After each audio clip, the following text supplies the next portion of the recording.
और दिल्ली एनसीआर में मौसम ने एक बार फिर से करवट बदल ली है। तापमान बढ़ने लगा है। आगामी दिनों में भी तापमान बढ़ने का अनुमान जताया गया है। इसी के साथ ही मौसम वैज्ञानिक हल्की बूंदाबांदी की संभावनाएं भी जता रहे हैं।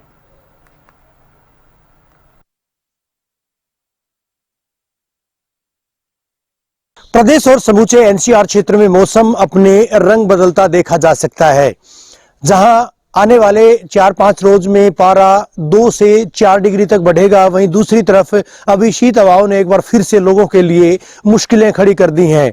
हालांकि कल की अगर बात करें, शनिवार को भी कई इलाकों में धुंध छाई रही थी। अंबाला की बात करें, करनाल की बात करें, वहां दृश्यता शून्य देखी गई थी। अगर न्यूनतम तापमान की बात की जाए तो करनाल में न्यूनतम पारा 7 डिग्री दर्ज किया गया था, जबकि सर्वाधिक न्यूनतम पारा फरीदाबाद में 12.2 डिग्री दर्ज किया गया था।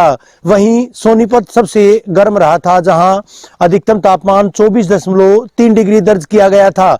आज का आलम यह है कि आज सर्द हवाएं चल रही हैं। मौसम में तब्दीली की आशंका जताई गई है। मौसम वैज्ञानिकों की अगर बात करें, आने वाली 3 से 4 दिन में प्रदेश के कई इलाकों में हल्की बूंदाबांदी और बारिश हो सकती है।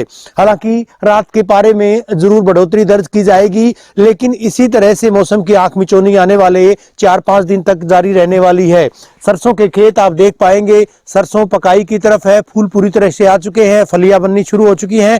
ऐसे में अगर पारे में एकाएक ज्यादा बढ़ोतरी होती है तो ये सरसों और गेहूं के लिए नुकसानदायक साबित हो सकता है। खासकर अगर गेहूं की बात करें, अगर न्यूनतम व अधिकतम पारे के बीच ज्यादा फर्क होता है तो निश्चित तौर पर ये गेहूं के लिए नुकसानदायक साबित हो सकता है। हालांकि क्योंकि मैंने बताया कि सरसों पकाई की तरफ है, ऐसे में संतुलित सा तापमान इसको चाहिए। दिन गर्म भी होने चाहिए, लेकिन रातें अगर ज्यादा गर्म होंगी तो उससे नुकसान ज्यादा होगा। मौसम वैज्ञानिकों की अगर बात करें तो अभी पानी के कोर की जरूरत गेहूं व सरसों की फसलों को है। खासकर गेहूं की फसल में पानी देने की बेहद जरूरत है, क्योंकि जिस तरह से लगातार दिन के पारे में बढ़ोतरी दर्ज की गई थी, कई इलाकों में पारा 25 के पार गया था।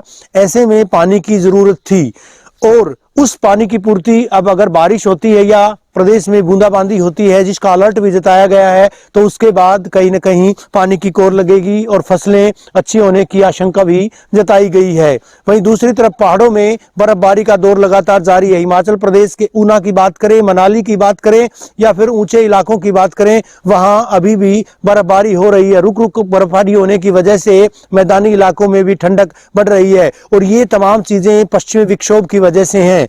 हवाओं ने भी रुख बदला है और ऐसे में हवाएं तेज चलने की वजह से एक बार फिर से आज वातावरण में ठंडक घुली है। हालांकि जो पारा कल बढ़ा था दिन में, हालांकि सूर्यदेव के दर्शन कुछ देर के लिए हुए थे, लेकिन बावजूद इसके कल पारा सामान्य रहा था। वहीं रात में भी पारा कल बढ़ा था, लेकिन आज दिन की अगर बात करें, सुबह से ही पूरी तरह से कई इलाकों में तेज हवाओं का असर देखा जा सकता है। आप देख पाएंगे जिस तरह से लगातार पेड़ों के पत्ते हिल रहे हैं, वो इस बात की तस्दीक कर रहे हैं कि आज सुबह से तेज हवाएं चल रही, यानी 12 से 14 किलोमीटर प्रति घंटा की रफ्तार से आज हवाएं महसूस की जा सकती हैं। ऐसे में वातावरण में ठंड भी है, कहीं कहीं कोहरा भी है, और क्योंकि बादल छाने की वजह से आज कोहरा कम है और दूसरी तरफ आज फिजाओं में एक बार फिर से ठंडक घुली है। हालांकि 4-5 दिन तक इसी तरह के मौसम का अलर्ट मौसम वैज्ञानिकों के द्वारा जताया गया है, तो अभी ठंड कम होने के आसार नहीं है। यानी ठंड तो रहेगी,